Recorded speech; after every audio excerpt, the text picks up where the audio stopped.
Elle, c'est Océane Huertas et elle a toujours éclaté les cases pour faire uniquement ce qu'elle voulait. Moi, c'est Vélia Naka. J'écris, j'écoute et j'accompagne. Et aujourd'hui, je reprends le micro qu'elle m'a généreusement tendu pour inverser les rôles.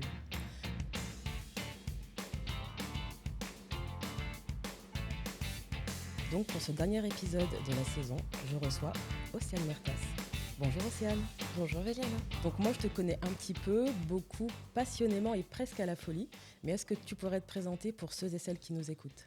Oui, alors je suis graphiste la plupart du temps. Et dans ma vie, j'ai fait plein de trucs.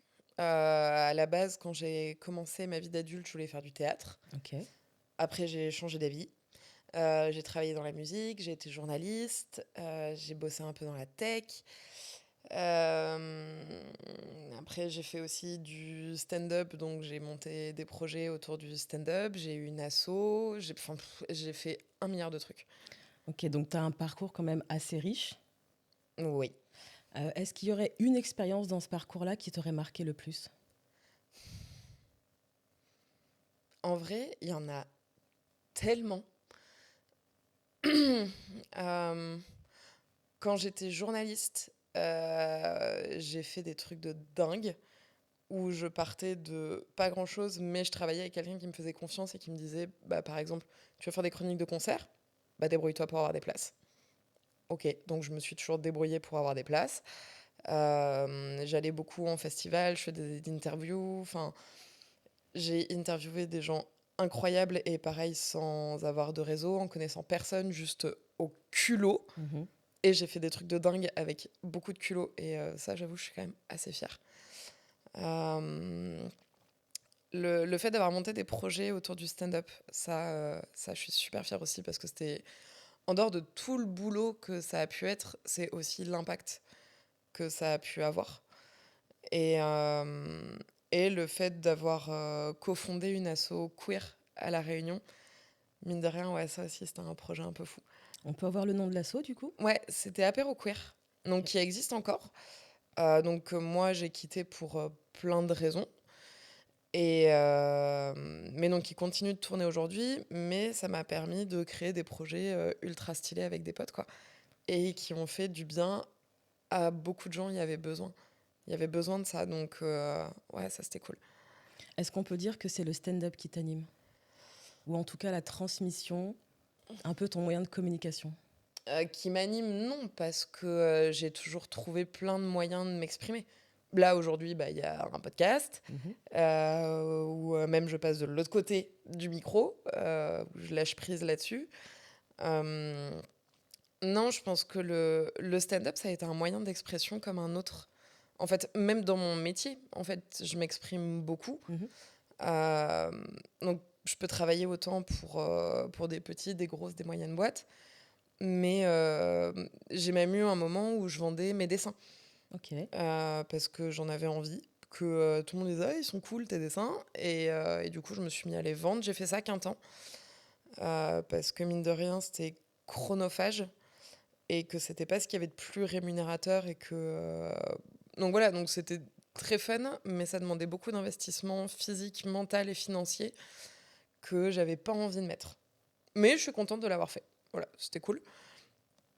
Mais voilà, en fait, moi, c'est pas le stand-up qui m'anime particulièrement, c'est m'exprimer, Ok. quel que soit le biais. T'exprimer parce que tu as des choses à dire. Apparemment. Ok. Juste pour remettre un petit peu le contexte, puisque tu as cuisiné pas mal de femmes pendant toute cette saison au sujet de l'entrepreneuriat.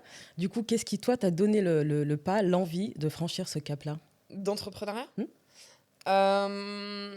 Parce que dans ma vie de salarié, ça n'a pas toujours été super fun.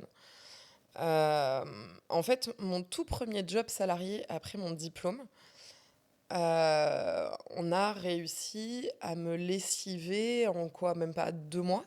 Ok. Ça se passait pas bien du tout dans la boîte. En vrai, quand j'ai claqué la porte de la boîte, il y a, je crois, 5-6 personnes qui sont parties après moi. Donc, j'ai foutu un peu le bordel. Mais il y a eu ce truc de je suis sortie de là fatiguée, épuisée. Et surtout, j'étais face à quelqu'un qui m'a dit: t'es nul et t'es capable de rien, t'es une incapable. Et donc, j'ai fait ma petite dépression euh, et j'ai fait: ah ouais, moi je suis capable de rien. Ah ouais, bah c'est ce qu'on va voir, regarde-moi bien. Et c'est là que j'ai créé mon statut que j'ai toujours aujourd'hui, hein, qui est toujours le même. Donc ça, c'était en 2017-2018, parce que j'ai créé mon statut le 1er janvier 2018. Mhm. Donc voilà, ouais, c'était une expérience de 2017 où on m'a dit ouais, t'es nul. Et j'ai fait: ah ouais, bah, regarde-moi bien, frérot. Regarde bien. Donc le t'es nul, t'es incapable de rien, tu l'as porté longtemps? Ouais, hyper.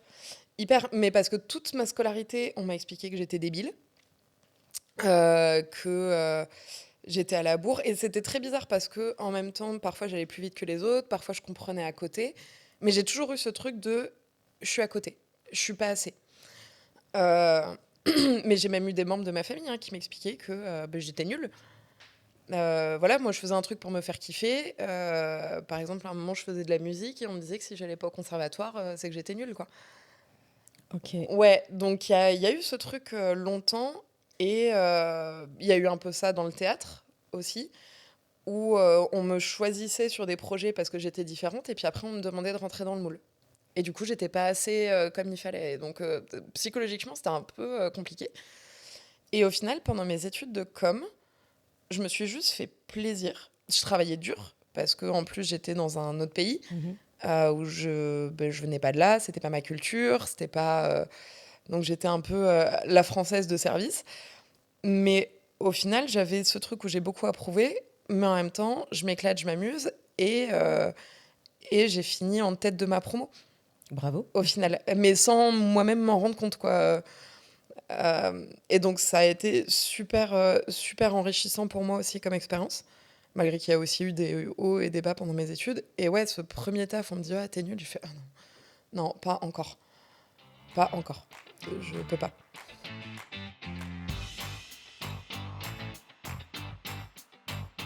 Comment on se construit quand on se sent à côté, en tant que femme? On galère. Tu peux nous en parler un peu? Bah, on galère parce que on se sent jamais à sa place, on se sent jamais bien.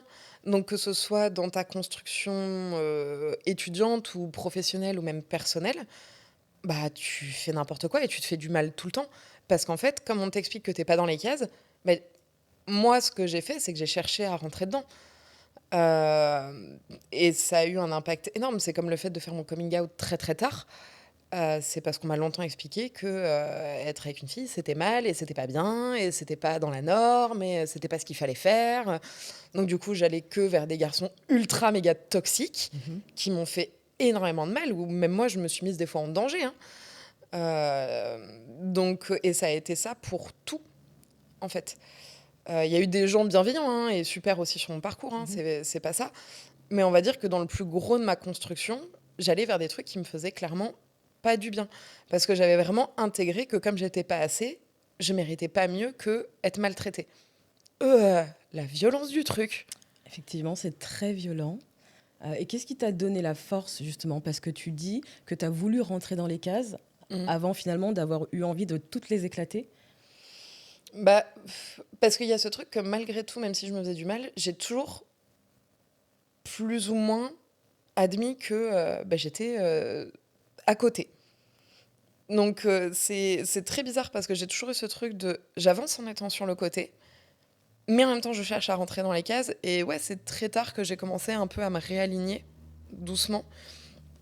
Il a fallu aussi que je vive des événements compliqués où très clairement tu frôles la mort et tu te dis: tiens, bah finalement peut-être que comme je meurs pas maintenant et c'est pas comme ça que je meurs, et si j'avais le droit d'être heureuse 5 minutes, le temps qui me reste.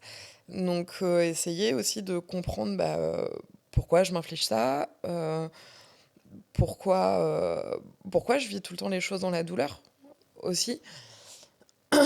Et du coup, ce fait de casser les cases, je l'ai toujours fait un peu malgré moi, en fait. De, euh, de pas trop réfléchir non plus à ce que je fais. Mhm. Je suis pas quelqu'un qui... Enfin, je réfléchis beaucoup et en même temps, pas tellement. Aujourd'hui, du coup, c'est quoi ta vision du bonheur? Ma vision du bonheur, c'est d'accepter que c'est aléatoire. C'est d'accepter que c'est pas un état permanent. C'est ça surtout, et d'accepter la nuance. Ok, d'accepter cette dualité? Ouais, Ok, de se dire que oui, on a des moments durs, mais qui sont pas infinis. Et pour moi, c'est aussi d'être aligné et de plus me trahir. En fait, parce que je me suis beaucoup trahie aussi dans mon parcours entrepreneurial, même justement, ou professionnel de manière générale. Je me suis beaucoup trahie, j'ai beaucoup accepté des choses qui me convenaient pas. Et en fait, le fait d'être uniquement à mon compte aujourd'hui, euh, même si, par exemple, j'ai dû accepter au début, parce qu'il fallait bien bouffer Mhm. et lancer la machine, des trucs qui me convenaient pas, l'objectif, c'était aussi de me dire, demain, je vais pouvoir dire non à ce qui me va pas. Je veux pouvoir dire, bah ouais, là, en fait, j'ai pas envie. Et pas juste accepter un projet avec lequel je suis pas alignée, ou travailler avec des gens avec lesquels je suis pas alignée, juste parce que, faut bouffer, quoi. ok. Aujourd'hui, tu subis plus. Non, Tu as le luxe de pouvoir dire non. ouais, c'est trop bien. Et en fait, il y a cette espèce de truc un peu de, à partir du moment où toi, t'es bien dans tes pompes, tu attires aussi ce que tu dégages. Là, ça fait quand même un moment que, j'allais dire en grande majorité, mais non, en fait, en intégralité, j'ai une clientèle sympa, avec des projets chouettes, qui payent à temps, enfin, ou avec lesquels je peux vraiment bien communiquer, où je m'amuse, où aussi il y a du sens derrière ce que je fais, euh, où j'accompagne des gens hyper chouettes, quoi. Et du coup, c'est ça aussi ma vision du bonheur, de me dire que moi, je suis intègre à ce que je suis et que je bosse avec des gens sympas, qui parfois même deviennent des potes. Mhm. Et ça fait que je suis contente de me lever le matin, quoi. Ça, c'est cool. C'est Donc, ça pour moi aussi. donc aujourd'hui, tu ne te trahis plus. Le moins possible. Et quand ça arrive, comment tu gères finalement? Je travaille mon détachement et ma tolérance envers moi-même. Ok. Tu peux développer un peu plus? Ouais, dans le sens où tout roule pas toujours nickel, parfaitement, etc. Et de pas m'auto-détruire à chaque fois qu'il n'y a pas un truc qui roule correctement, ou de pas me remettre intégralement en question à chaque fois que quelque chose se passe pas nickel chrome, quoi. C'est ça aussi. Ouais, je sais pas si j'ai répondu à la question. Est-ce que j'ai Si, répondu à si, la question? tu as Ouais, répondu à la question. ok. Donc c'est un peu le lâcher prise, accepter de ne pas tout contrôler. Ouais, c'est ça. Je pense que c'est ça aussi, pour moi, un peu mûrir. C'est d'accepter que je peux pas tout contrôler, que tout peut pas toujours se passer comme je veux. Et pas forcément le vivre bien, mais au moins le vivre pas trop mal. Juste même le vivre. Ok. Voilà. En tout cas, sans être dans l'autodestruction. Ouais. Ok. Parce que j'ai eu ça beaucoup, hein, longtemps, où on me disait que, par exemple, j'en sais rien, un client qui va te faire un retour où il va dire ah ça j'aime pas, bah, la personne va juste dire que sur les 5 propositions que tu lui fais, il y en a une qu'elle aime pas. Oui, Bah, ça ne remet pas toute ta personne en ça remet question. pas toutes mes compétences professionnelles en question. Complètement. Pas du tout. Mais j'ai eu ce moment dans ma construction où, parce qu'on va me dire j'aime pas, même si ça va durer 2 secondes et qu'après il va se concentrer sur ce qui lui plaît et tout, moi je vais me concentrer sur il y a un truc qu'il a pas aimé, c'est horrible, ah mon Dieu, au secours. Ok. Parce que c'est vrai que c'est pas facile ce que tu viens d'évoquer. Quand Ouais. effectivement un client nous dit non ou on nous dit qu'il n'aime pas quelque chose, on a facilement tendance à se dire mince, c'est moi qui l'aime pas, alors que Ouais. finalement ça reste dans le cadre du travail. Bah, ça reste dans le cadre du travail et c'est normal. Il faut qu'il y ait des choses qu'on n'aime pas pour qu'il y ait des choses qui nous plaisent. Et, euh, et ça m'est arrivé seulement 2 fois où il y a eu des clients et qui ça bloquait vraiment. Où en fait j'avais beau faire des propositions, même en ayant l'impression de coller au brief, ça calait pas, ça calait pas, ça calait pas. Et où là, pour le coup, au lieu de me remettre moi en question, je me suis dit non, en fait, on va arrêter la collaboration parce que c'est pas moi qui travaille mal, c'est eux qui savent pas ce qu'ils veulent. Et ils ont le droit de pas savoir Et ce ils ont qu'ils le veulent. droit de pas savoir ce qu'ils veulent. Mais donc, du coup, ça, moi, ce que ça m'a appris, c'est aussi à cerner si moi, j'arrive au bon moment aussi dans le projet de quelqu'un. Et donc, maintenant que j'arrive à le voir, ça aussi, en discutant avec des clients potentiels, j'arrive à leur dire, bah là, c'est trop tôt. Et en fait, soit on va se fâcher, soit je vais vous faire payer une presta pour rien, parce que comme votre idée, je sais qu'elle va évoluer, qu'elle va changer, bah en fait, vous allez me rappeler moi ou un autre graphiste dans 6 mois, 1 an, 2 ans, nul. Donc ça m'a appris ça aussi, quoi. Mais c'est pas facile ce genre de moment, mine de rien, où surtout sur un métier de service comme celui-là, où même s'il y a une grosse partie analytique Mhm. de réflexion, bah, tu mets quand même un peu tes tripes, tu vois, dans ton projet. Oui. Tu mets tout ton cœur, surtout quand tu crois au projet des gens avec qui tu bosses et tout, ce qui est mon cas. Bah ouais, quand ça leur plaît pas, t'es en non, nul. Alors qu'en vrai, bah, juste, c'est pas grave, quoi. La Terre ne va pas s'arrêter de tourner. Puis en vrai, je fais des dessins, quoi. Je sauve pas des vies. On va dire, je suis pas chirurgien cardiaque, je fais des logos, quoi. Tu vois, on remet un peu en contexte. Euh, donc, ouais, c'est tout ce travail mental-là de. C'est pas parce que bah, des fois, il y a un truc qui plaît pas ou qui marche pas comme on veut que. Oh mon Dieu, ça y est, tu es quelqu'un d'horrible, t'es nul. C'est du taf, hein, de s'enlever tout ça du crâne, hein. Et justement, d'où elle vient cette force que tu as aujourd'hui? Franchement, Hmm. aucune idée. Ok, Non, c'est pas faux, non, c'est faux. merci. Un peu d'honnêteté? Un peu d'honnêteté. Non, je pense que c'est une construction qui arrive tôt dans la vie, cette force-là. Pour plein de raisons, parce que justement, j'ai toujours été une gamine à part, qui s'est construite en étant à part. On sait ce qui arrive aux enfants qui sont à part. Les enfants qui sont à part, ils vont pas avoir la même scolarité que les autres. Ils vont pas avoir des copains comme les autres. Et je pense que le fait d'avoir été une enfant harcelée et une ado harcelée, avec des parents pas toujours trop là non plus, avec une situation familiale qui a longtemps été compliquée, bah en fait, ce côté, sans vouloir me victimiser, mais tu vois, ce côté d'avoir été un peu seule contre tous Mhm. longtemps, bah ça forge le caractère, quoi. C'est sûr. Tu t'es sentie seule contre tous ou on t'a mis à l'écart et du coup tu as fait un peu avec ce que tu avais? Non, il y a quand même eu, il y a quand même eu des épisodes où vraiment c'était seul contre tous, quoi. Ok. Ça, c'était plus au moment du collège. Ça se dessinait déjà à l'école primaire, mais vraiment au moment du collège, là, ça a été ultra intense, ultra violent. Et comment on fait quand on est seul à cet âge-là alors? Tu fais de ton mieux. En vrai, tu fais comme tu peux, tu passes en mode survie, quoi. Et moi, ce que j'ai très mal vécu et ce qui, je pense, a créé des problèmes de confiance avec les adultes et avec les humains de manière générale en grandissant, c'est que souvent dans les situations de harcèlement, quand on va en entendre parler, on va dire oui, mais le gamin, on n'a rien vu, il a rien dit. Moi, j'avais demandé de l'aide, hein. J'allais voir les pions. Même mes parents ont été voir le principal et tout, machin. Personne n'a rien fait. On t'a pas entendu. Non, personne m'a protégée. Personne n'a rien fait. Et je demandais pas grand-chose, hein. Juste, par exemple, à rester dans le CDI sur les temps de pause, des trucs Mm. comme ça. Ou même juste rester à la vie scolaire. Ou même juste rester pas loin des pions. Non.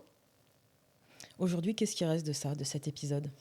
Ce qui reste, c'est que je ne supporte pas qu'on s'en prenne aux plus faibles.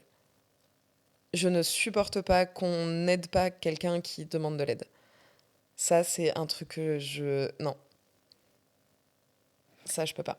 Donc le harcèlement, c'est un sujet quand même qui est important. Est-ce que tu aurais un message à faire passer aujourd'hui? Qu'il faut écouter les enfants. Euh, Si je reprends mon histoire, moi, j'ai vécu ça au tout début d'Internet. Donc, c'était le début des MSN, des Skyblog. Bah, même sur MSN, Skyblog, j'étais pas tranquille. Mm. Et là, aujourd'hui, les gamins, ils ont TikTok, Instagram, Snap, machin. Ils sont jamais tranquilles. Et en fait, il y a plein de signes avant-coureurs qu'on ne voit pas forcément. Donc ça peut être compliqué pour un enfant de demander de l'aide, hein. Mais, mais quand un enfant la demande, il faut l'écouter. On n'a pas le choix. Parce que ça laisse des dégâts derrière, pour peu que l'enfant y survive aussi déjà à ça. Euh, ouais, il faut écouter les enfants, il faut les aider. On peut pas les laisser tout seuls. Et je suis pas d'accord avec ce truc de oui, mais changer d'école, c'est la fuite. S'il faut changer d'école, on change d'école. Tant pis, fais des bornes pour ton gamin, on s'en fout. C'est pas grave, on se lève plus tôt et surtout, on en discute. Parce qu'il y a aussi un problème de fond, hein, Complètement. qu'il faut régler pour l'enfant. Mais ouais, s'il faut changer d'école, c'est pas grave. S'il faut faire 30 minutes de route le matin, tu fais 30 minutes de route le matin pour ton gamin. C'est que quelques années de ta vie et lui, ça lui sauvera la vie. Tu vois? Tu as parlé du mode survie tout à l'heure. Ouais, Est-ce que tu en es sorti de ce mode-là? je commence. C'est-à-dire? À 31 ans, je me rends compte que je commence à peine à sortir du mode survie. Et ça se traduit comment alors? Ça se traduit par le lâcher-prise aussi, par m'écouter plus. Quand je vois qu'une situation ne me convient pas, je sors. Euh, à m'exprimer plus aussi quand je suis pas d'accord, parce que du coup, j'ai eu ce système inverse de parce que j'ai jamais été écoutée, je gueule. Pour être bien entendu. Voilà, donc ça fait un moment que ça s'équilibre, mais en fait, souvent, je suis face à des gens qui vont confondre gueuler et juste leur dire que je suis pas d'accord. Et donc j'ai le rôle un peu facile, l'étiquette facile de la meuf qui râle tout le temps. Et tu sais, j'ai un peu cette expression un peu toute faite de dire, je suis pas si énervante que ça, c'est juste que des fois, sans faire exprès, je mets les gens face à leur propre médiocrité. Et le truc, c'est que quand t'as des gens qui sont médiocres de manière assez récurrente, bon, bah forcément, ils me trouvent désagréable tout le temps. Mais au final, moi, ça me dérange plus, en fait, d'avoir cette image-là et d'être ça, parce que je sais que je suis pas que ça, tu vois. Mhm. Et que pour le coup, l'étiquette qu'on veut me mettre, c'est pas mon problème. Ça en dit plus sur ceux qui ont besoin de coller une étiquette que sur moi. Ok, je comprends. Je me suis perdue. Ouais, désolée. Non, non, t'inquiète pas. Euh, J'avais ma petite phrase pour répondre à ce que tu as dit et je me suis perdue dans ton sourire. Sorry. Oh. Ah, c'est beau. N'en fais pas trop non plus. Ah, Euh, pardon. Parce qu'en fait, tu n'es pas responsable de l'image que j'ai de toi finalement. Non. Et j'ai le droit de penser ce que je veux de toi sans que ça n'ait d'incidence sur toi. Bah non, parce qu'à la fin de la journée, je suis la même personne et je dors sur mes deux oreilles et... Enfin, bon, bref. Tu dors. Je dors bien et je sais que moi, je suis réglo avec moi-même. Et que effectivement, la perception que les autres peuvent avoir de moi, ou même d'autrui de manière générale, hein, Mhm. c'est pas mon dos. Parce que je sais que selon l'heure de la journée, selon à qui tu parles, je vais être soit une femme charmante, soit une femme désagréable, soit une femme déterminée. Et en fait, parce qu'on est plein de choses. Donc forcément, selon les yeux qui nous regardent, on est plein de choses différentes aussi. Complètement. Et puis ce que je peux penser de toi dépend de tellement de choses, de ce en quoi je crois, de mes biais, de mes croyances, du coup, de mon enfance, de tellement de choses, de tellement de paramètres que finalement, ça n'a que peu de enfin, c'est censé, oh waouh, que c'est censé n'avoir que peu de valeur à tes yeux. Bah, c'est ça. Et je pense que c'est ça aussi où je me reconstruis, où je suis plus en mode survie, que je ne me rattache pas à l'image que les autres me renvoient de moi-même. Et de me détacher de ça, ça a été une libération de dingue. Et ça marche vraiment surtout sur le pro, sur le perso, sur bah, moi, tout ce que je suis en fait. Comment tu as su que tu étais en mode survie, justement? Parce qu'on en entend beaucoup parler, mais comment est-ce que ça Ouais. se matérialise? Ça se matérialise par beaucoup d'anxiété, du manque de sommeil, une non-compréhension et une non-gestion de mes émotions. Donc où en fait le moindre truc pouvait me faire péter les plombs. Mais péter les plombs, pas forcément je casse tout, hein, c'est pas le style de la maison. Mais où moi je suis en larmes, je dors plus, je comprends pas, je vais absolument chercher des réponses à tout. Enfin, Ça tourne en boucle, quoi. Ouais, ça tourne en boucle. Et j'avais ce truc aussi beaucoup de me refaire toutes les conversations après un temps social. De me dire, ah purée, là j'ai répondu ça, peut-être j'aurais pas dû, ou ah là j'ai trop parlé, là j'ai pris trop de place, ou là peut-être j'aurais dû répondre autrement. Enfin, et ça m'arrivait des fois de me refaire des conversations 2, 3, 4 ans après, quoi. Ok. L'enfer. L'enfer. Et le mode survie, il passe par plein de trucs. Par exemple, le mode survie, il y a eu ce truc de, bah, à un moment, bah, t'as pas de fric, faut bouffer, machin. Bah, où en fait, tu t'oublies toi. Tu négliges toi, ta santé, ta vie sociale, ta vie sentimentale. Tu négliges tout parce que ta priorité, c'est survivre. Et que pour moi, la survie, bah, dans ta pyramide de Maslow, hein, Mhm. donc va y avoir tes besoins primaires, hein, donc Fondamentaux. Boire, manger. boire, manger, dormir, être à l'abri. Et après, il va y avoir le besoin social, le besoin de reconnaissance, etc. Et en fait, de rester à la base Mm. de la pyramide. Et en fait, j'ai jamais réussi avant, il y a quelque temps, à aller sur l'écran au-dessus de cette pyramide-là des besoins. Et en fait, que tout tourne autour des besoins primaires, quoi. Ok. Ou en tout cas, pas de manière consciente. Ouais, c'est ça. Là, aujourd'hui, je le conscientise, mais j'en avais pas conscience à ce moment-là, quoi. Ok. Ça a été quoi le déclic pour sortir de ce mode? Je pense qu'il y a eu ce truc de... c'est bon, je suis en sécurité. Donc, je cherche plus la sécurité. Je suis bien entourée. Et je sais pas, est-ce que c'est peut-être aussi un truc complètement inconscient de là, ça y est, c'est bon, je suis prête Prête à quoi? à regarder mon passé et ma douleur en face. Et à regarder mes mauvais comportements envers moi-même en face. Parce que c'est dur, c'est inconfortable hein, de sortir de ça. Admettre ta propre responsabilité, finalement. Ouais. Admettre ta responsabilité, qu'il y a des trucs, certes, dont tu n'es pas responsable, mais tu es responsable, par contre, de comment tu fais perdurer certaines choses. Complètement. Tu n'es pas responsable de ton passé ni de ce qui t'est arrivé, mais tu es responsable de ce que tu en fais aujourd'hui. Exactement. Et donc je me dis, je m'en suis quand même pas trop mal sortie. Parce que je me dis, normalement, il y en a quelques-uns avec une histoire pareille, ça leur en sert d'excuse au tribunal. Voilà. Donc On j'ai en jamais connaît plein. foutu les pieds dans un tribunal. Mais ouais, j'aurais pu devenir tarée. J'aurais pu sombrer dans la drogue, j'aurais pu sombrer dans l'alcool, dans le fait d'être violente avec les gens que j'aime, ou que je dis aimer, en tout cas. Ouais, j'aurais pu sombrer, hein, des trucs dark, quoi. Pas que j'aurais eu le droit, hein, mais il y en a beaucoup qui, sur des parcours comme ça, ouais, finissent dans ce genre d'extrême-là aussi, où on est, à mon sens, au summum de l'autodestruction, quoi. Mm, mm, mm, mm. C'est quoi ton petit secret par rapport à ça? Franchement, petit secret par rapport à quoi? Survivre à la survie? Mhm. Survivre à la survie, je sais pas, hein. Par contre, avoir toujours eu conscience peut-être de à quel moment moi j'outrepasse mes propres limites. Ok.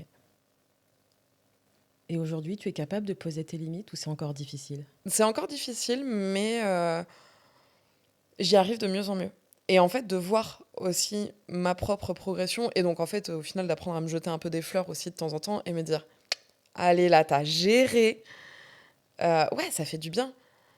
Ça fait beaucoup de bien de dire, ok, bah ouais, là, j'ai réussi à poser mes limites, de les exprimer clairement. Ah ouais, ça fait du bien, hein. Comment tu fais pour les poser, ces limites? Bah déjà, il faut que je les conscientise moi-même, parce que je peux pas les inventer comme ça sur le tas. Donc c'est aussi être honnête avec moi-même. Honnête avec moi-même sur moi, qui je suis, qui je veux, qu'est-ce que je suis prête à accepter ou pas dans certaines situations. Et bah, le dire. Et en fait, accepter que poser mes limites ne fait pas de moi quelqu'un de mauvais. Complètement. Et accepter que dans une situation où on refuse mes limites, c'est que je n'ai pas à vivre cette situation. On est d'accord pour dire que poser une limite, c'est pas donner un ordre à l'autre. Non, Tu poses ta limite et en face, on a le droit de dire, bah, en fait, non, bah, ça me convient pas. exactement. Donc, on va prendre un exemple facile.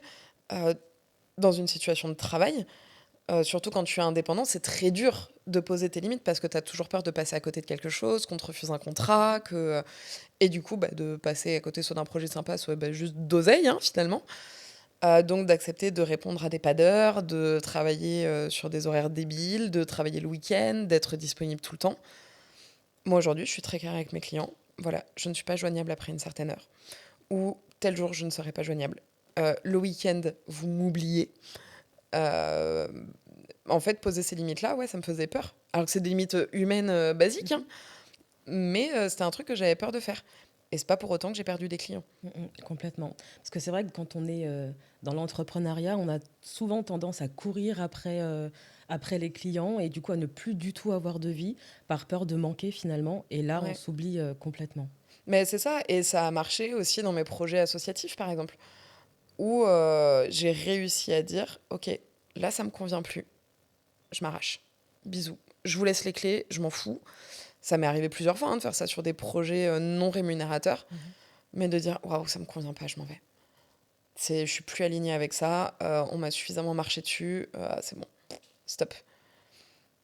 Finalement, ce qui t'a permis de poser un peu tes limites, de sortir de ce mode survie, c'est de bien te connaître ou en tout cas d'apprendre à te connaître. Ouais, d'apprendre à me connaître et en fait, juste d'apprendre à prendre ma place, à exister, quoi. Parce que j'ai eu des micro-morceaux d'existence, mais où au final, j'existais beaucoup à travers le regard des autres. Maintenant, aujourd'hui, j'existe à travers mon regard à moi. Et du coup, c'est qui Océane? Allez! Ah, cette question-là. Vas-y, je bois un coup. Ça te dérange? Cette question te dérange? Mais c'est qu'elle est compliquée, cette question.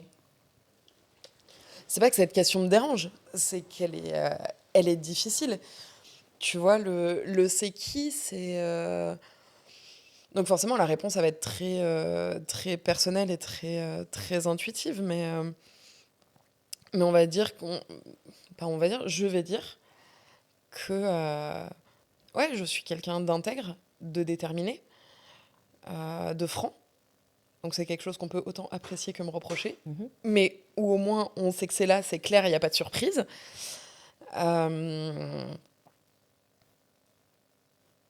Ouais, je suis clairement le genre de personne où ouais, quand j'ai une idée en tête, je l'ai pas ailleurs. Mais en même temps, je suis quelqu'un qui peut être aussi hyper à l'écoute. Enfin, ouais, globalement... Ah, ça c'est très dur à dire. Là, ce que j'allais dire est très dur à dire parce qu'on va se dire, oh là là, se mouche pas du coude. Ouais, globalement, je suis quand même quelqu'un de sympa, quoi. Globalement, quelqu'un de sympa. Pourquoi globalement? Et pourquoi pas? Je te pose la question. Mais je te retourne la question. On ne répond pas à une question par une question. Mais je fais ce que je veux. Non, mais je sais pas, tu vois, c'est... Parce que je sais que je suis pas toujours quelqu'un de sympa selon le cadre et la vision et machin. Bon, là, du coup, c'est encore se reposer sur le regard des autres, etc. Merci. Mais ouais, non, je suis quelqu'un de sympa. Tu es quelqu'un de sympa. Oh. On peut s'arrêter là. On peut s'arrêter là. Je vais boire un coup.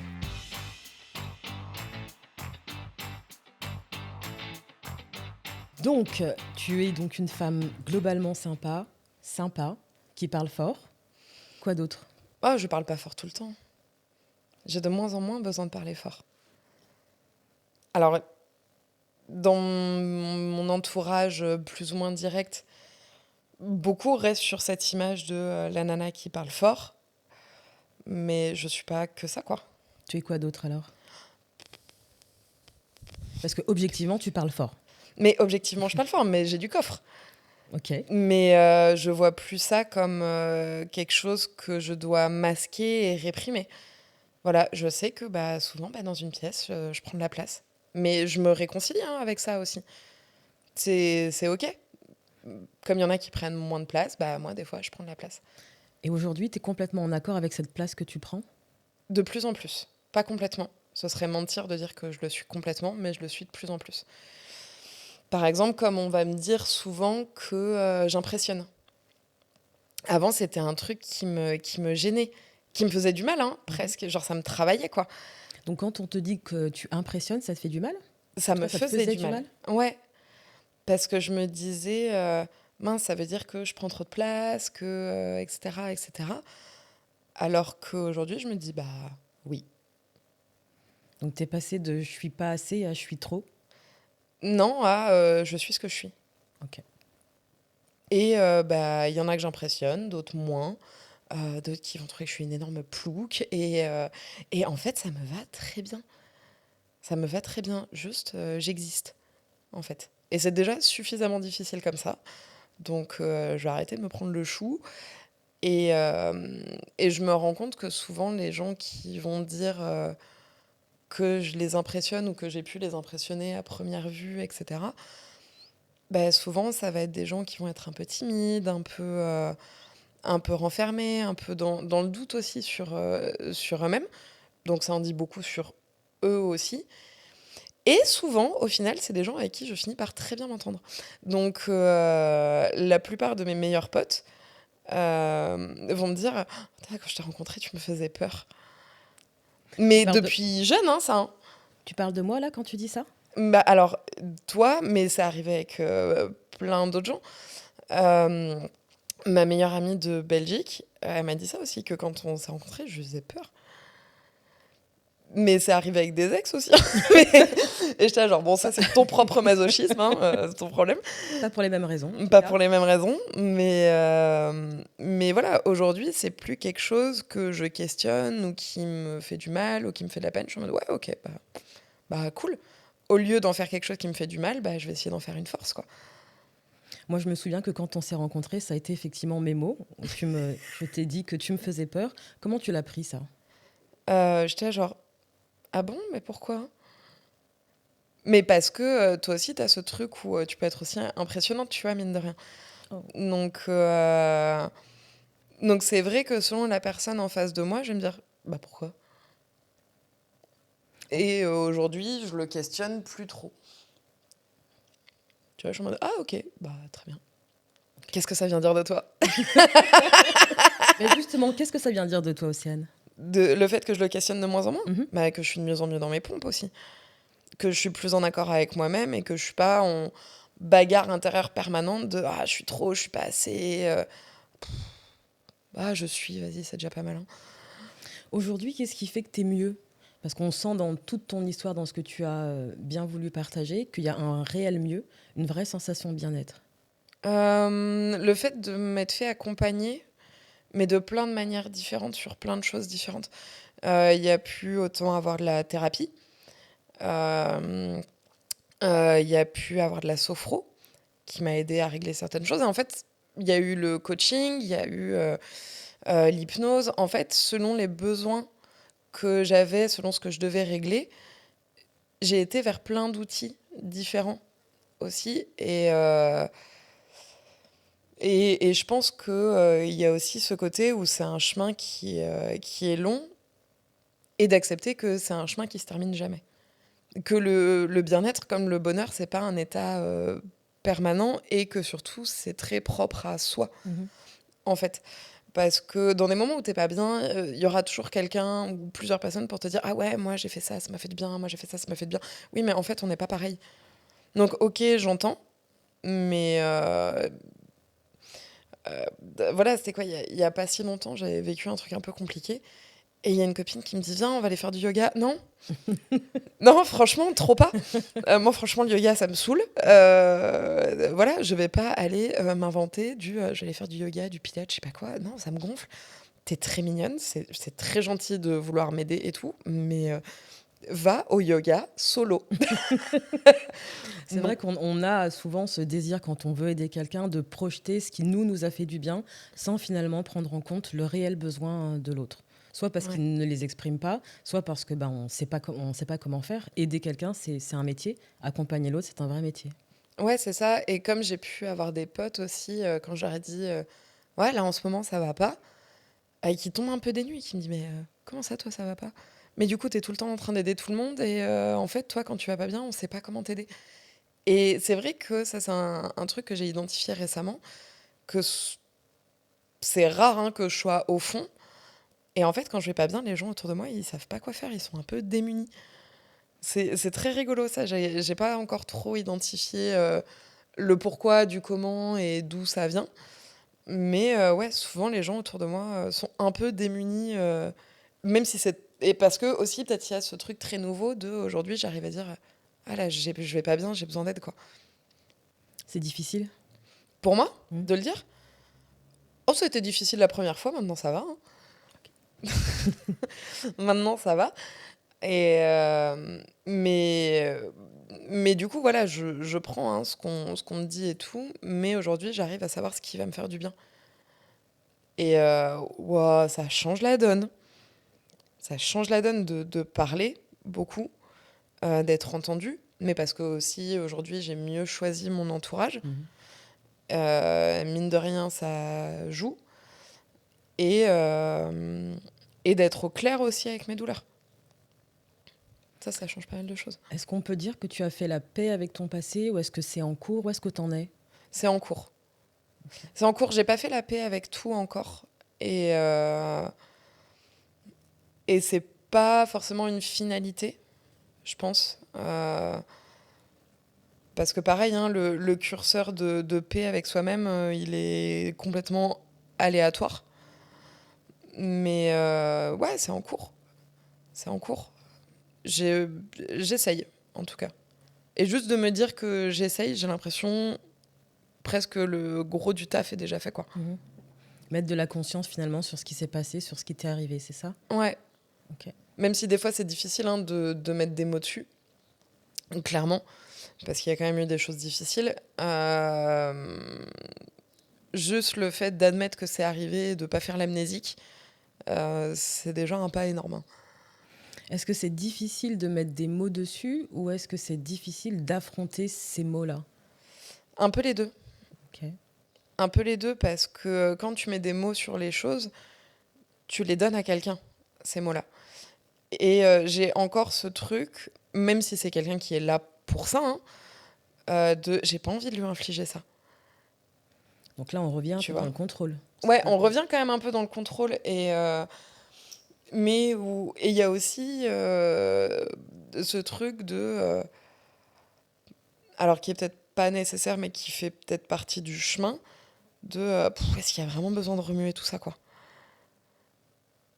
Tu vois, quelle est la nécessité de vraiment aller remuer la merde, hein, finalement. Oui. Et du coup, c'est quoi la nécessité alors? Dans le fait de remuer la merde, Mhm. bah, je suis en train de comprendre que c'est important de la remuer pour la sortir. Et la sortir, et du coup, pas vivre sans, parce que ce sera toujours là, Mhm. mais de mieux vivre avec. De l'accepter. Ouais. Donc, est-ce qu'on pourrait dire qu'aujourd'hui, tu as accepté ton caca ou en tout cas que tu es en cours d'acceptation de ton caca? Mais complètement. Ok. Mais j'ai accepté que par contre, c'était en cours. Et alors, même s'il y a voilà, un objectif de mieux-être, etc., au quotidien, dans ma tête et dans mon corps, il y a aussi cette acceptation de c'est pas un chemin linéaire. Et c'est pas un chemin où tu peux déterminer une date de fin. Mhm. Parce que même si là, je règle ça autant que faire se peut aujourd'hui, on n'est pas à l'abri qu'avec un autre événement de vie ou peu importe, mais ça ressurgisse un moment et où je dois recommencer ce processus-là. Est-ce que c'est Enfin, pas recommencer? recommencer, continuer. Ok. Tu vois, reprendre ce chemin-là parce que un événement X ou Y aura refait émerger des choses. Tu vois? Oui, et peut être déstabilisant, venir te bousculer. Ouais, ouais, carrément. Mais tu sais que là, j'ai mal aux joues. J'ai mal aux joues, Véliana. Véliana, je n'ai pas les joues assez musclées. C'est problématique, vraiment. Pardon. Mais ne Euh, t'excuse pas. Pourquoi tu t'excuses? Qu'est-ce que ça vient dire de toi? Ça ne sera pas coupé au montage. Tu peux le garder. Oui. Qu'est-ce que tu fais aujourd'hui, du coup, pour être bien dans tes baskets? Il y a le coaching, hein, déjà, que je continue, qui m'aide.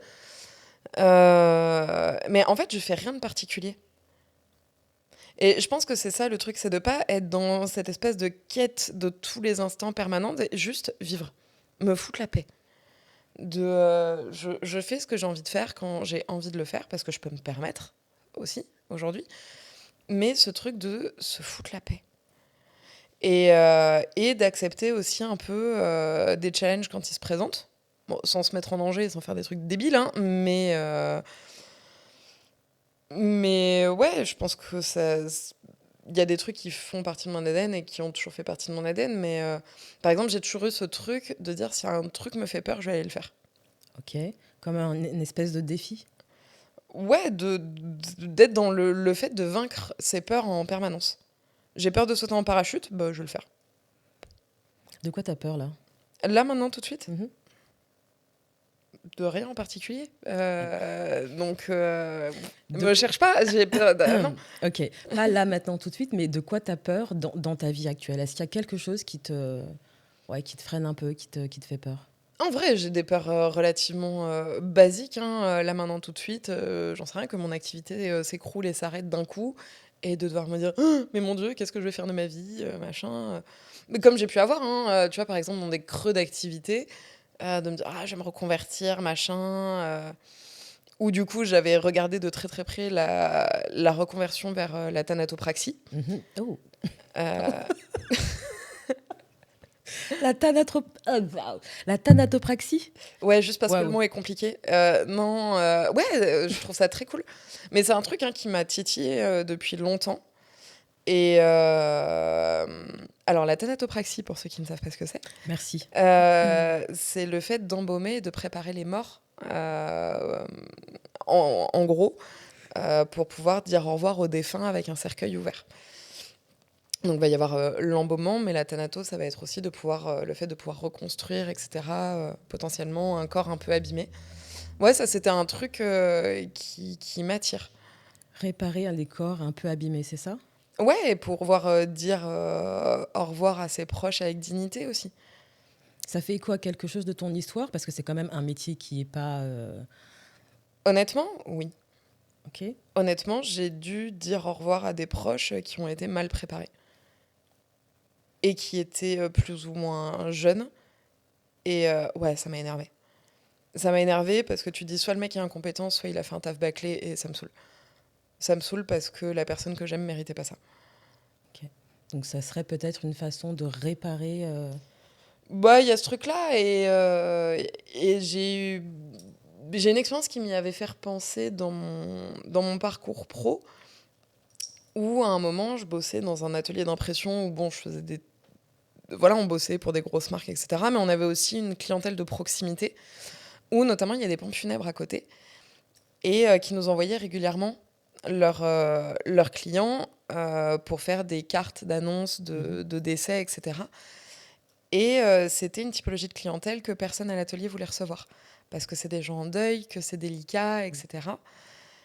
Et moi, c'était une clientèle avec qui ça allait très bien. Bon, des fois, je me faisais un peu crier dessus par le patron parce que je passais du temps avec eux, mais parce que je les écoutais me parler de leurs proches. Et on me disait genre, ouais, mais ça, c'est juste une carte. Je fais, ok, moi, en fait, j'ai quand même envie de pouvoir passer du temps à discuter avec eux parce qu'ils en ont besoin. Euh, Est-ce que moi, tu m'autorises à faire un catalogue? Comme ça prend 2 secondes pour faire la carte. Mhm. Et le reste du temps, je le passe à discuter avec eux. Il m'a fait, ok. Et en fait, je me suis rendu compte que j'arrivais à avoir la bonne posture aussi dans ces moments-là, être à l'écoute, Être empathique aussi? être empathique, ouais. Parce que je suis quelqu'un de très empathique. Et ouais, c'était un métier qui m'attirait.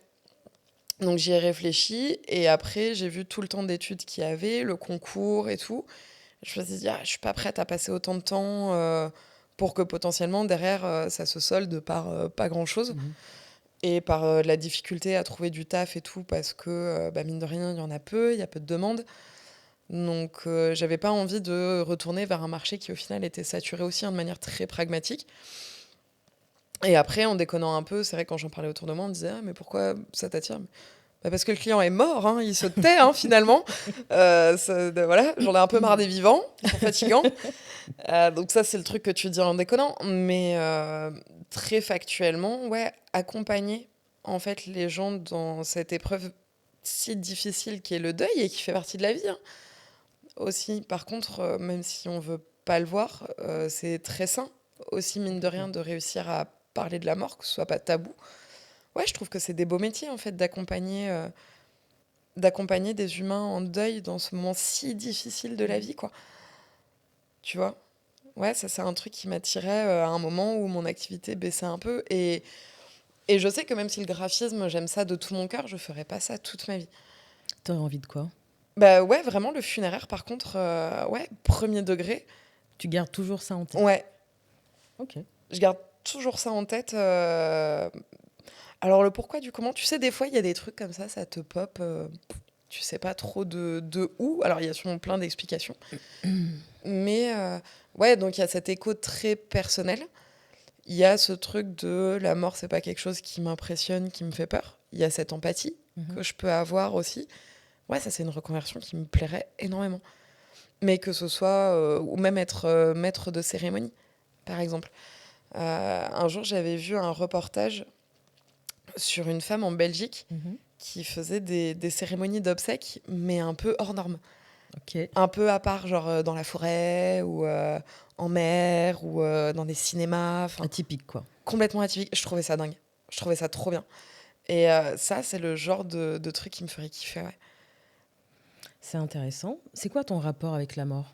Bah, que ça fait partie de la vie, en fait. Et que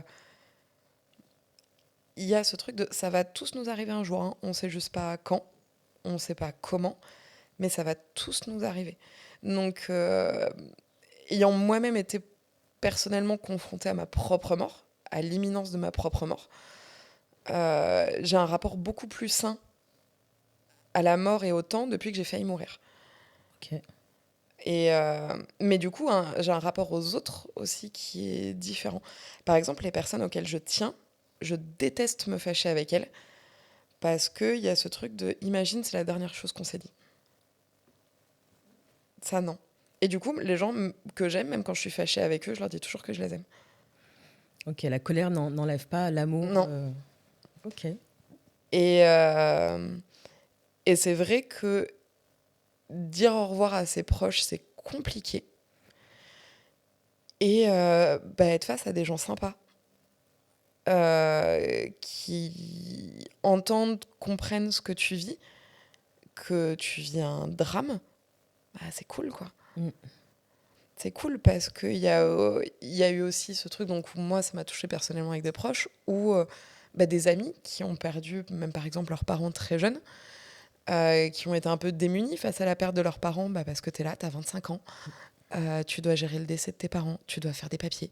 Puis il y a des histoires potentiellement aussi de propriété, de machin, ou des dettes. Enfin, c'est un cauchemar. Ah oui, puis c'est pas dans l'ordre des choses classiques, quoi. C'est ça. Et en fait, quand tu vis ce genre de cauchemar, que tu es démuni, si en plus tu es face à des gens qui n'ont pas de cœur, enfin voilà, on en entend plein, hein, des histoires de personnel dans les pompes funèbres qui peuvent être certes merveilleux, comme qui peuvent être waouh, compliqués. Mm.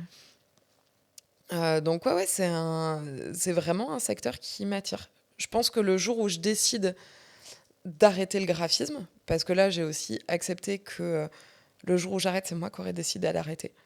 Même s'il y a toujours cette peur de baisse d'activité, ça je pense que c'est propre à toute personne qui n'est pas dans une situation d'emploi confortable, on va dire, ou pérenne. Parce que mine de rien, il n'y a rien de jamais vraiment pérenne, on ne sait jamais ce qui peut se passer. Ouais, je pense que le jour où je décide d'arrêter, j'irai vers ce genre de secteur. Ouais. Et qu'il y a moyen que je décide de ouais, recréer quelque chose de complètement barré. euh, Juste parce que. Ok. Ok. Ah waouh. On a vraiment parlé de la mort pendant 5 minutes. Bah ouais, il est où le problème? Non, mais c'est très bien. C'est juste pour rebondir. Ah oui, rebondir sur. Mais non, mais parce que tu vois, c'est ça aussi. Tu vois, là, t'es en mode, ouais, parler de la mort et tout, machin. Toi, tu vois ça comme un truc bloquant. Là, dans ce cadre-là. Ouais, dans ce cadre-là, alors qu'en fait, pas forcément non plus. Tu vois, parce que du coup, c'est juste voir la mort comme une fin. Mais en fait, quand quelqu'un meurt, tous les autres continuent à vivre autour. Ah oui, la vie ne s'arrête pas là, on est Tu d'accord. vois, la vie ne s'arrête pas là. Donc, il n'y a pas que ce côté glauque et triste. Il y a aussi ce côté bah, de, certes, accompagner un défunt, machin, etc. Mais c'est surtout accompagner les vivants. Mhm. Parce que le mort, il est mort, il s'en fout, tu vois, quelque part. Peu importe les croyances qu'on peut avoir, peu importe la foi ou la conviction de chacun, un mort est mort. Mhm. Euh, Enfin, en tout cas, son enveloppe charnelle ne fonctionne plus. Donc, bon, voilà. En fait, c'est pour les vivants qu'on fait tout ça. Et c'est ça qui est beau au final. Tu Ok. vois.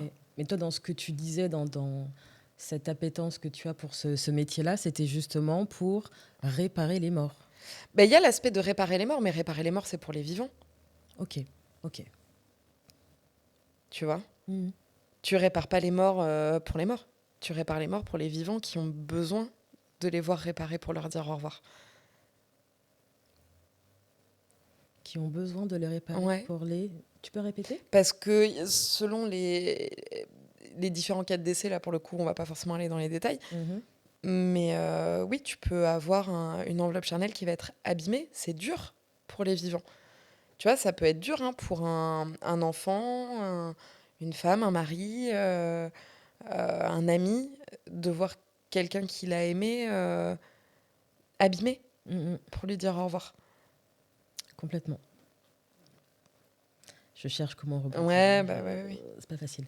Pas facile. Hum,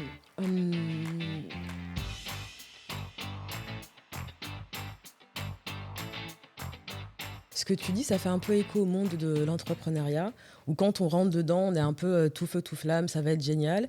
Et c'est aussi important de rappeler que c'est pas que ça, et qu'il y a aussi des moments de down, et que ces moments-là, bah, en fait, ils sont acceptés, un peu comme la mort, pour revenir sur ce que tu disais. Ouais, bah ouais, il y a ce truc où en fait que tu fasses de la prestation de service ou de la vente de produits ou peu importe. Je pense que c'est un truc qu'on a vu hein, aussi au cours de tous les épisodes qu'on a pu faire sur l'émission jusque-là.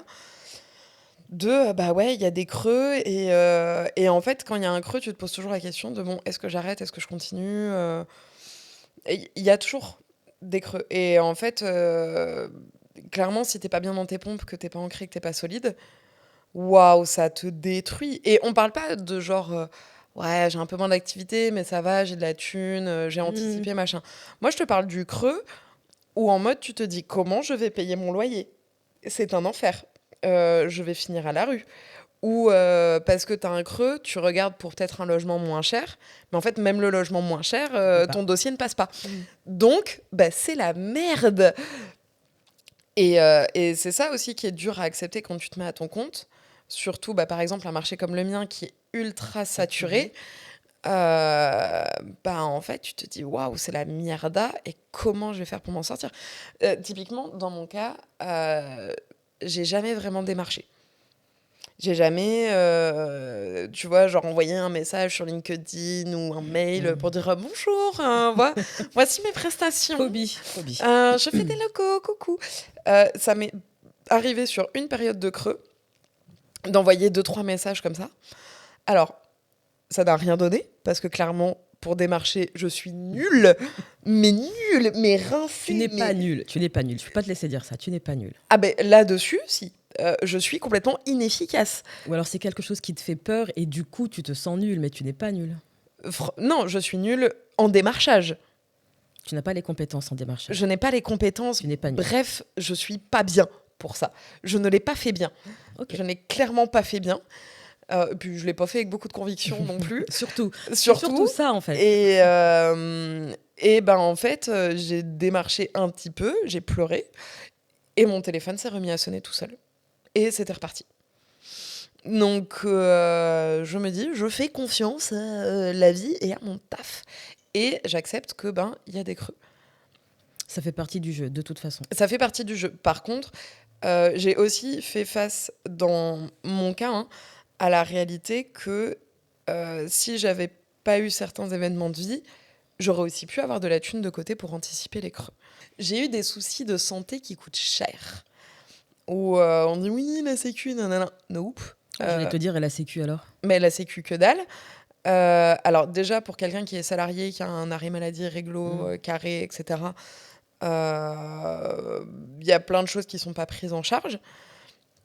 Ça peut être des crèmes, des compléments, des machins, où en fait, vite, ça chiffre Et c'est pas remboursé. et c'est pas remboursé. Bah là, typiquement, hein, j'ai pu avoir des chutes de cheveux, des trucs comme ça liés à des conséquences de santé. Bah, 40 balles le mois de traitement. Et c'est que des trucs comme ça tout le temps, pas remboursés. Bah, en fait, ouais, ça va vite. Donc, ouais, au bout d'un moment, t'as pas une thune de côté. Donc, il y a aussi pas trop s'auto-flageller de dire ah putain, j'ai pas tout de côté, machin. Bah, en fait, pas ta faute. Pas ta faute, c'est pas grave. Juste, allez, viens, on réfléchit différemment, on essaie de faire les choses différemment. Donc, tu vois, il venait de là aussi, tu vois, un peu le mode survie en termes d'entrepreneuriat et tout. Bah, je suis pas en sécu. Là, aujourd'hui, j'ai pu faire les choses différemment. Donc, j'ai pu me reconstituer une sécu. Donc, je peux retravailler différemment. Mais tout le monde n'a pas cette chance-là,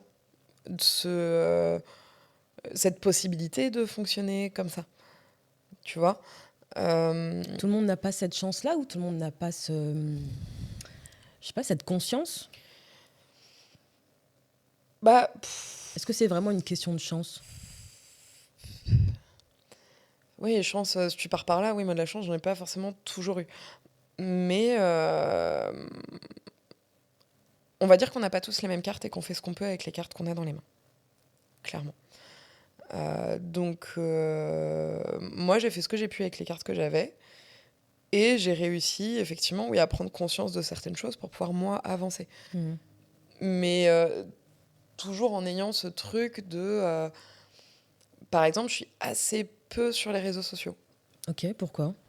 Parce que moi, j'ai tendance à vite trouver ça enfermant, chronophage. Et j'ai pas envie de trop me calquer sur les discours des autres. Je fais hyper attention à qui je suis sur les réseaux sociaux. Par exemple, je me suis jamais abonnée à des comptes d'influence, donc d'influenceurs ou d'influenceuses basés uniquement sur l'apparence. Ça m'intéresse pas. Parce que je sais que ça peut vite créer des complexes, etc., etc. Je suis peu ou pas abonnée à des comptes d'influenceurs justement autour de l'entrepreneuriat ou même de mon domaine. Parce que vite tu te compares, etc., etc.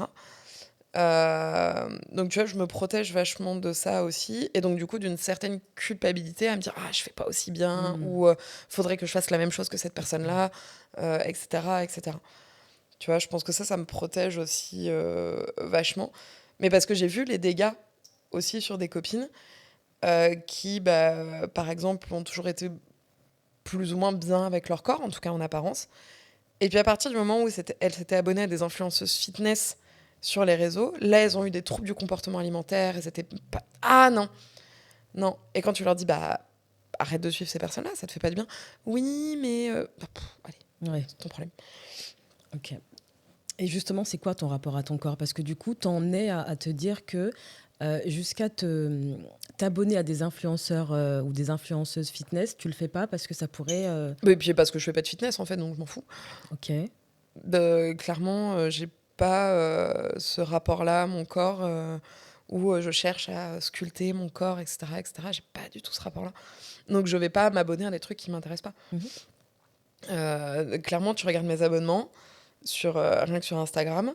Donc ça va être des comptes avec des blagues plus ou moins absurdes.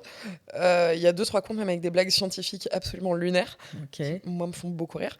Tu vas avoir des comptes de bouffe, des comptes de designers, quelques humoristes, bon, mes potes, forcément. Tout ce qui finalement te laisse en sécurité?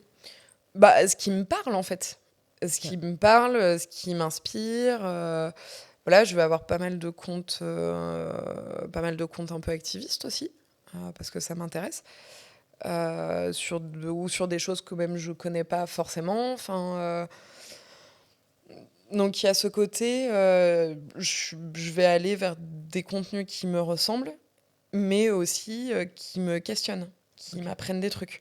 Moi, j'ai besoin d'avoir ce rapport-là sur le contenu que je consomme. T'as besoin ou t'as envie? Les deux. Ok. Pourquoi les deux?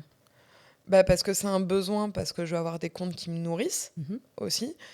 Et une envie, bah, parce que j'ai pas envie d'aller sur mes réseaux sociaux dans mon téléphone pour avoir des trucs qui me font pas du bien, quoi. Enfin, clairement, flemme.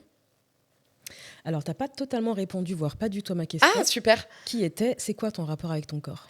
Ah, mon rapport avec mon corps, de plus en plus serein. Ok. De plus en plus serein. J'ai toujours un rapport complexe hein, à mon corps, clairement. Aujourd'hui, j'en ai de plus en plus pas grand-chose à foutre. Dans le sens où, en fait, j'accepte aussi mes complexes.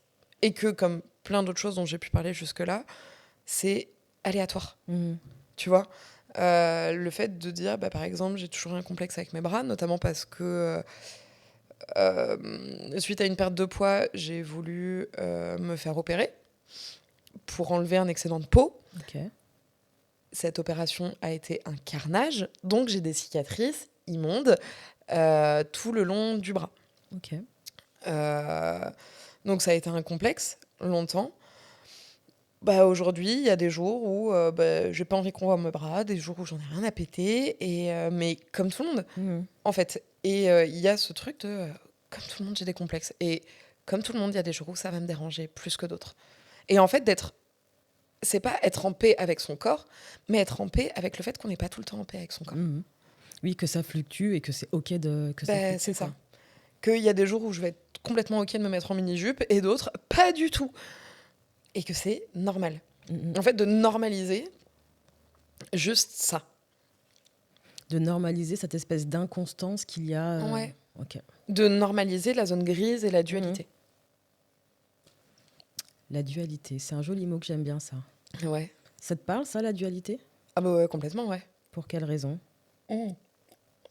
Mais parce que je sais que je suis pleine de dualité.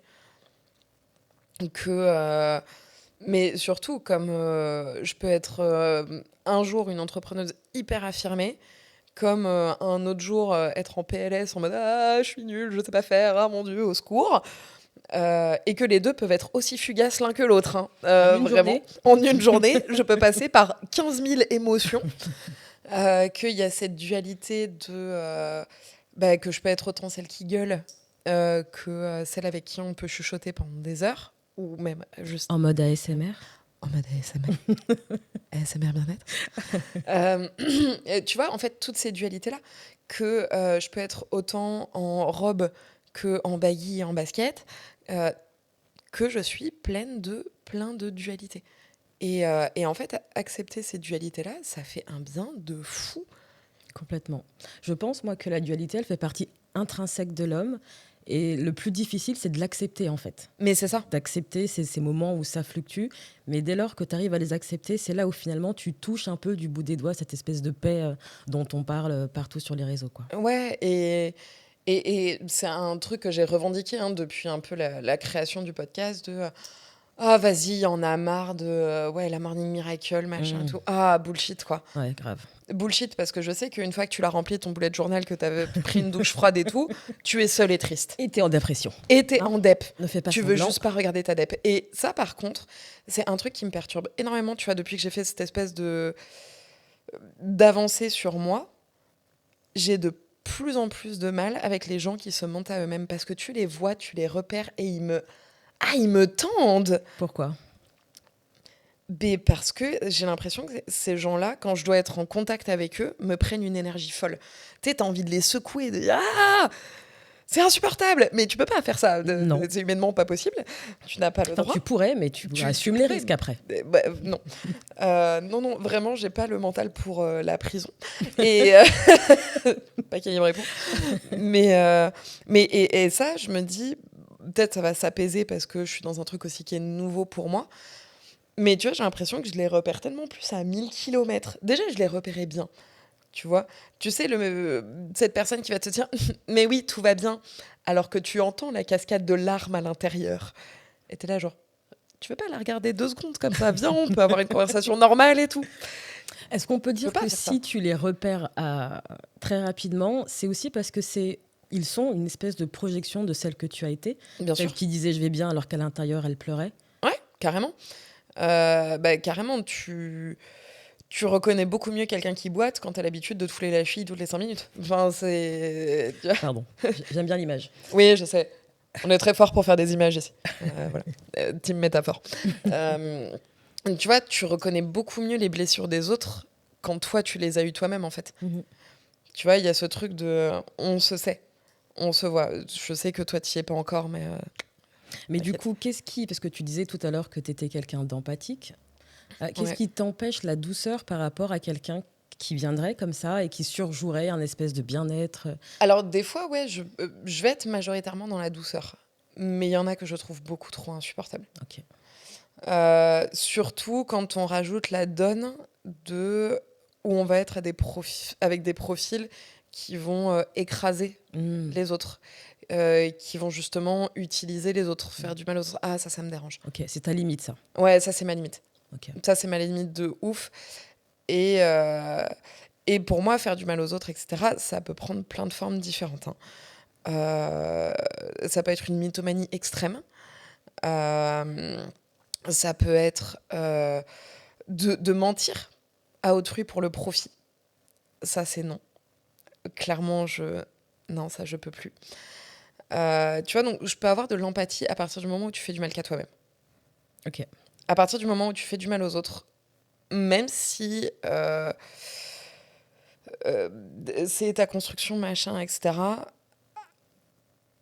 Tu vois, j'ai aussi ce niveau de tolérance qui va être variable selon le niveau de conscience de la personne en face. Ok. Tu vois, c'est-à-dire, pour essayer d'être le plus concrète possible.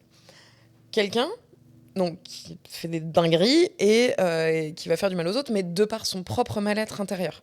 Tu vois, ok, on peut lui trouver des excuses s'il n'a pas conscience de ça. À partir du moment où on sait que quelqu'un, une ou plusieurs personnes, ou peu importe, l'ont mis face à ce truc, que cette personne a pris conscience de ce mécanisme-là, et qu'elle choisit de rester dedans, là, je l'en tiens responsable et mon empathie s'arrête. Ok, donc c'est sous condition. Ouais. Alors, c'est pas beau, les conditions, mais on va dire que par rapport à aussi, moi, mes valeurs intrinsèques, à partir du moment où tu es conscient que tu fais n'importe quoi, Mhm. tu es responsable que tu fais n'importe quoi. Ok.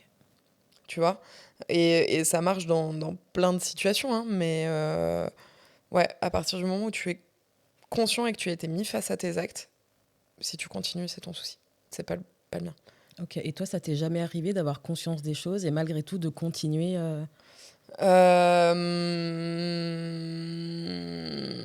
Bah, en faisant du mal qu'à moi-même, Ok. tu vois. Et c'est plus tolérable de te faire du mal à toi qu'aux autres? Non plus, mais au moins c'est mon problème, tu vois. Et encore une fois, hein, on est sur, tu vois, sur des trucs à géométrie Mm. variable, etc., hein, mais parce que le curseur, la situation, le lien avec la personne, machin, etc., c'est toujours très très variable, mais on va dire que dans l'absolu, Mhm. dans le schématique, ça va être mon fonctionnement mental, ouais. Ok. J'aimerais revenir sur ce que tu as dit tout à l'heure. Là, tu parlais de mensonge et tout ton corps s'est hérissé quand tu as utilisé ce mot. Ouais, Du coup, m'est venue une question, c'est quoi ton rapport avec le mensonge? j'aime pas ça, hein. Ok. Voilà, très simple. J'aime pas ça. Je préfère une vérité difficile qu'un mensonge en coton, quoi. Ok. Je déteste qu'on me mente. C'est vraiment le pire truc. Mais comme je déteste qu'on me fasse des promesses, qu'on tienne pas, etc., qu'on me dise un truc qu'on va pas faire. Ah, mais ça, j'aime pas, hein. Mais ça marche à plein d'échelles, hein. Mhm. Juste, on me dit, je te rappelle dans 5 minutes, on me rappelle pas. Bon, juste, ça me saoule. Et on me fait une promesse qu'on ne tient pas. Ça m'agace. Ça peut m'agacer très fort selon le lien que j'ai avec la personne. Et quand on me ment et que je sais qu'on me ment et qu'on me ment sur un truc vérifiable, non, non. Donc, si je te dis je te rappelle dans 5 minutes et que je te rappelle dans 15 ou que je te rappelle pas, Ça me gonfle. Sur le moment, ça me gonfle. Surtout si je connais pas ou je sais pas le pourquoi, du comment, etc. si tu ne peux pas contrôler ce qui se passe. Hmm, après, ça peut aller au-delà de ça. Par exemple, ça m'est arrivé il y a pas si longtemps qu'on me dise bon bah ok, je te rappelle où on se voit machin et tout. Pareil selon la personne que j'ai en face de moi. Surtout si c'est pas dans ses habitudes, je peux aussi vite avoir ce truc où je m'inquiète. Ok. Ça c'est mon côté un peu daronne, tu vois. Ton côté un peu sauveuse. Ouais, un peu. Un peu, où j'ai toujours peur qu'il soit arrivé une dinguerie. Ah, ça me fait peur, ouais, des fois. Ça vient de quoi, ça? Qu'est-ce que ça vient dire de moi? Pas dit ça. Non, mais ça vient de... ça vient Mais ça vient que j'ai facilement tendance à m'inquiéter pour les gens auxquels je tiens aussi, tu vois. Et le fait que je supporte pas le mensonge et tout, c'est qu'on m'a beaucoup menti et que bon, ça me gonfle, quoi. Juste, ça me gonfle. Pour moi, ça fait partie de mes limites. Et voilà. Donc, quand c'est des gens avec qui j'ai du lien, ça peut être difficile, tu vois, selon la teneur du mensonge. Mhm.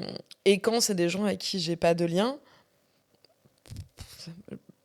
si ça me touche pas moi directement, j'avoue, ça me fait marrer quand même. Tu vois? Qu'est-ce que tu penses de cette phrase? La première personne à qui on ment, c'est nous-mêmes. Bah, qu'elle est complètement factuelle. Elle est mais complètement corda avec ça. Mais parce qu'on se ment beaucoup à soi-même aussi pour se protéger, tu vois, de par notre construction, machin. Et, euh, et je lutte, même moi, hein, chaque jour, pour me mentir à moi-même de moins en moins. Après, ça me fait penser à une phrase que j'aime bien. La couverture du déni est tellement La confortable. couverture du déni est tellement confortable, mais c'est à cause de toi que je l'ai pas mal dit sur les épisodes précédents. Mais bien sûr que la couverture du déni est confortable et C'est pour en fait amener un peu de douceur par rapport au rapport avec le mensonge, où effectivement, ouais. c'est un truc qui, c'est pas confortable quand on nous ment. Et en même temps, quand tu gardes cette petite phrase en tête, tu te dis, ok, est-ce que finalement c'est si grave? Bah, c'est si grave. Encore une fois, tout dépend de la situation, du pourquoi, du comment, de d'où vient le mensonge et de pourquoi il existe. Tu vois. Mhm. Euh, Exemple très concret, où moi je ne suis pas concernée directement, hein. Mhm. Donc c'est pas une. Voilà. Euh, donc quelqu'un qui est dans un moment de business et qui, pour se donner une consistance, va faire semblant d'avoir un appel. Sauf qu'en fait, son téléphone se met à sonner pour de vrai. Est-ce qu'on peut avoir un nom? Non. Ok, Mais tu vois, je vois. ça, c'est typiquement le genre d'action, du genre de personnalité qui m'insupporte. Ok, mais du coup, tu dis que ça t'insupporte, donc ça vient te... Mais ouais, mais parce que... oui, ça vient peut-être tiquer quelque chose chez moi, mais il y a ce truc de pourquoi tu fais ça? T'as besoin de savoir pourquoi? Non, non, en fait, je m'en branle du pourquoi. Mais par contre, moi, ça me met aussi face à un truc de... toi, j'ai pas envie de t'avoir Ok, à proximité, quoi. ok, ça te permet de faire le Ouais, tri un peu dans ton ouais, ça fait un entourage. tri de ouf. Ok. Ça fait un tri de ouf. Et après, on peut avoir des mensonges. Donc là, si on est sur du plus à proximité, de... je réfléchis à qu'est-ce qu'on peut avoir comme typologie de mensonge. Bah, typiquement, quelqu'un que j'apprécie, à qui je tiens, avec qui on a prévu de faire un truc, et qui au dernier moment me dit bah non, je vais faire autre chose, comme si c'était rien, c'était pas grave. Ça me saoule. Ok, Surtout si on sait que c'était quelque chose qui moi me tenait à cœur et qui était posé depuis un moment, ça me fait câbler. ok. Pour quelle raison? Bah, parce que pour moi, il y a le fait de pas tenir une promesse, etc., etc. Et que et voilà, c'est ouais, ça me gonfle, quoi. J'aime pas ça. Ok. Et quand tu dis que ça te gonfle, ça te... Ah, ça me tend. Ok. Ça me tend parce que je peux prendre ça comme un manque de respect et que aujourd'hui, parce que j'apprends à poser des limites, etc. Bah ça, maintenant, ça fait partie de mes limites. Ça fait partie du genre de truc où, en fait, tu connais les règles. Tu sais que moi, ça, c'est le genre de truc que j'apprécie pas. Tu le fais quand même alors que tu avais le choix de faire différemment. C'est non. Ok. Alors, tu connais les règles, mais on est d'accord que tu as tes règles, j'ai mes règles, et l'objectif, c'est qu'on trouve à travers nos règles différentes. Mais c'est ça. Mais un- on était d'accord sur les règles. Ok, On était d'accord. On les avait posées ensemble. ok, Quand moi, j'ai exprimé cette chose-là, tu m'as dit nickel, pas de souci, frérot, on est bon. Ok, mais encore une fois, il y a une phrase que j'aime bien, il y a ce qui était prévu et puis il y a la Et vie. puis il y a la Et vie. donc, si je prends un exemple avec moi, du coup, si moi j'annule un rendez-vous avec toi, un truc auquel tu tenais beaucoup, moi je suis dans la vie quand j'annule. Oui, t'es dans la vie, mais il y a, tu vois, il y a ce truc aussi de, ok, on connaît la règle, etc. Mais au bout d'un moment, je sais comment tu es. Tu vois, et il y a toujours ce sous-jacent du pourquoi, du comment, j'annule, etc., etc.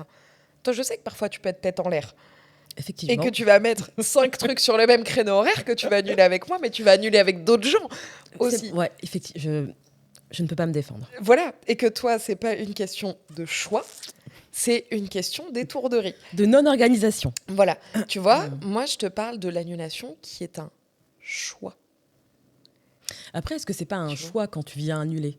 Finalement, la Bah, finalité, c'est un choix que tu fais quand je t'appelle et que je te dis, bah écoute, même si tu me connais et que tu connais mon côté organisationnel très flou, je fais le choix de t'appeler en te disant, finalement, aussi, je viens pas. mais parce que après, tu repriorises par rapport aux 5 trucs que tu as calés en même temps. C'est pas faux. Tu vois. Ok. Et que il y a aussi cette réalité que tu prends aussi en compte les contraintes de chacun, machin, etc., etc.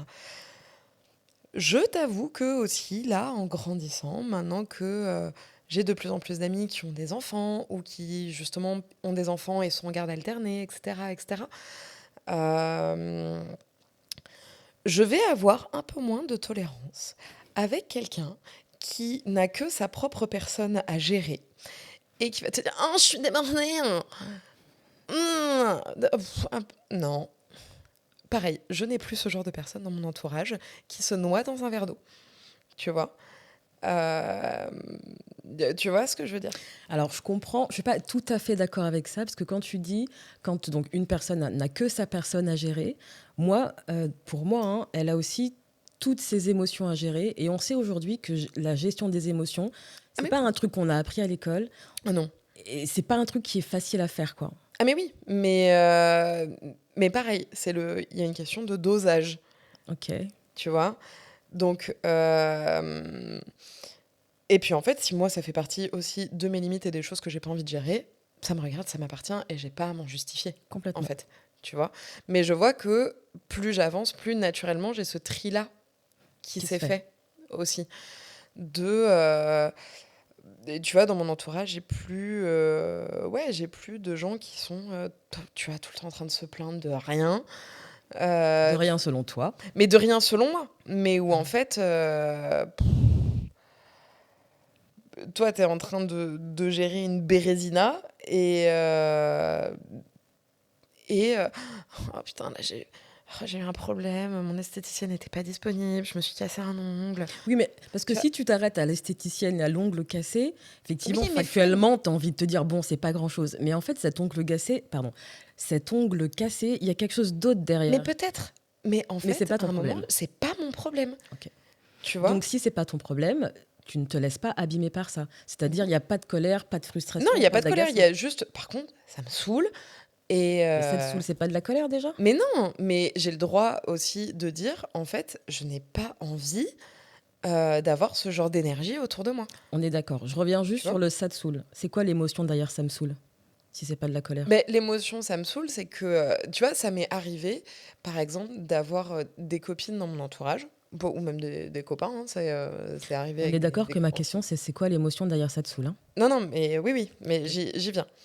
Ou en fait, enfin moi, tu vois, je me faisais bombarder d'appels et de messages sur des problématiques qui, oui, à mon sens, étaient futiles, qui prenaient des proportions dingues, et qui, en fait, où moi, on me demandait de donner un temps et une énergie considérables pour, Des broutilles, quoi. pour des broutilles. Et à un moment, oui, factuellement, il y a des choses qui sont des broutilles. Et où, en fait, oui, moi, ça me saoule qu'on vienne me demander un temps et une énergie considérables pour des broutilles. Je suis pas d'accord avec ça, Ok. tu vois. Et, euh, Et et ouais, l'émotion? c'est tout. Et ben l'émotion, non, est-ce qu'on peut dire, je sais pas, c'est la colère ou peut-être le dégoût, tu vois? Je sais pas, c'est que toi Colère, qui sais. dégoût, je sais pas. Je sais pas, là n'étant pas complètement dedans, je pourrais te dire ça si ça arrive à nouveau. Ok.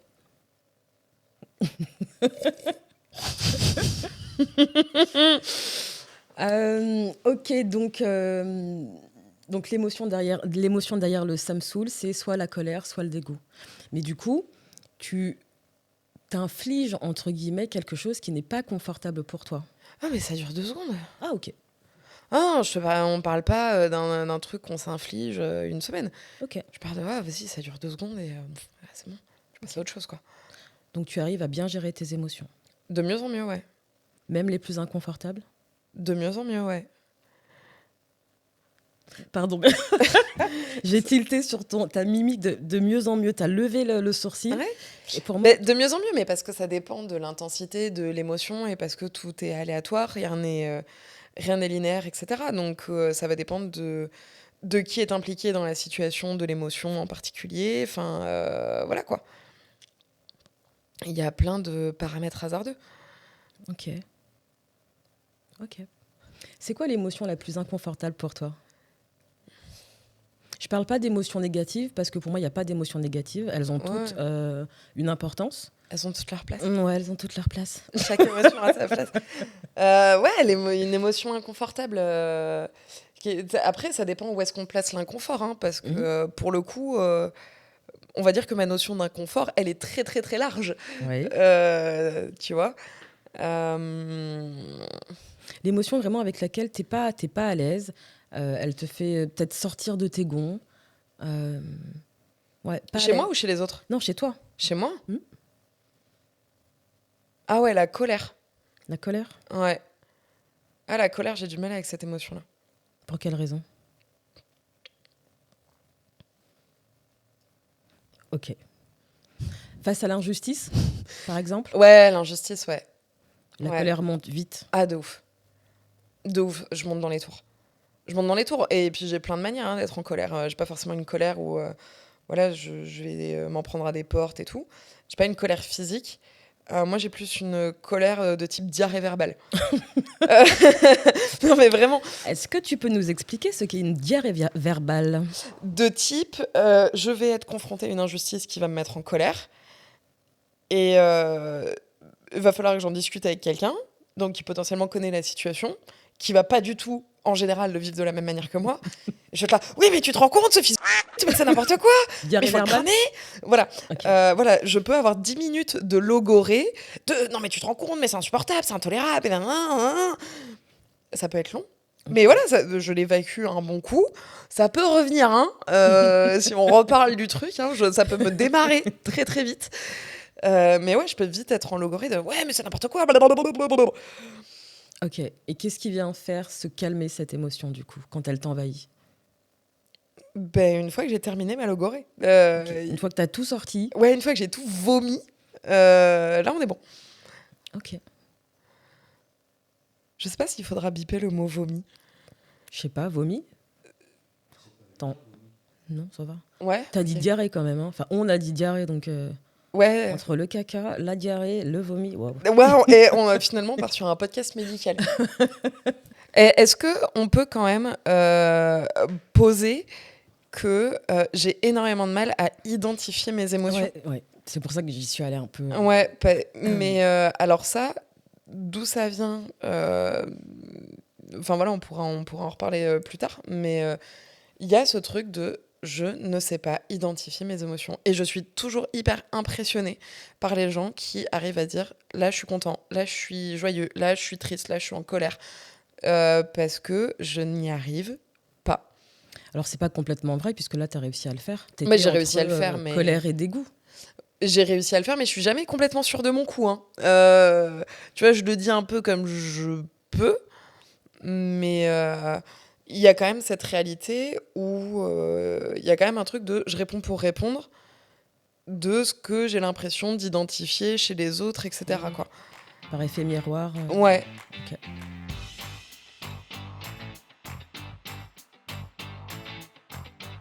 Eh bien, merci Océane pour ce moment partagé. Merci pour ton honnêteté et ton regard sans filtre sur la vie, sur la mort, sur le monde de l'entreprise. À partir d'ici, ça bifurque.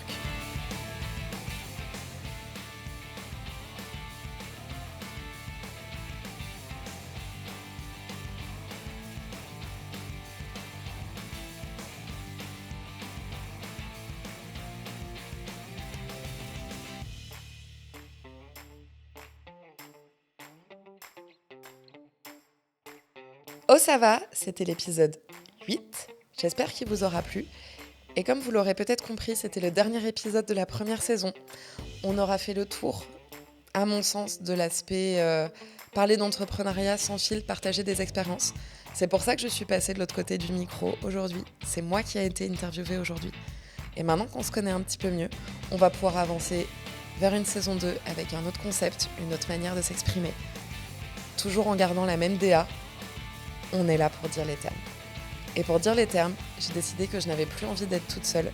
Je vais avoir Véliana qui va continuer la saison 2 avec moi. Et on va amener d'autres choses, on a plein d'idées, on a plein de projets. Donc continuez à nous suivre sur les réseaux sociaux. Restez abonnés ou abonnez-vous si ce n'est pas encore fait. Ce serait d'ailleurs insupportable et complètement intolérable que ce ne soit pas fait. C'est mal. Et on se retrouve très vite pour la saison 2. La bise!